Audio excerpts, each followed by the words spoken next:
How to download and install the Geenie Smart Camera app. Hi everyone, welcome back to the channel. In this video, I'll guide you on how you can download or install the Smart Camera Geenie application, so make sure to watch the video till the end.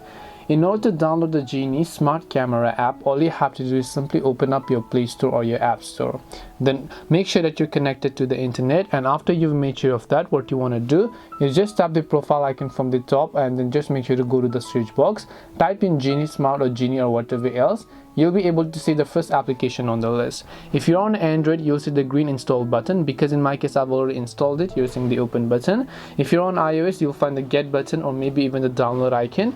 Make sure to go ahead and verify it, and then after you've done that only, you can see the application will be successfully downloaded. Now after you can do that, you can go ahead and simply open the application and log in and do whatever else you prefer. This way you can download the Geenie Smart Camera app. Hope this video was very helpful to you guys, and if it did help you, then make sure to leave a like and subscribe to the channel. If you have got any questions, queries or doubts, then feel free to leave them down. Thank you very much for watching till the end of this tutorial, and see you soon in the next video.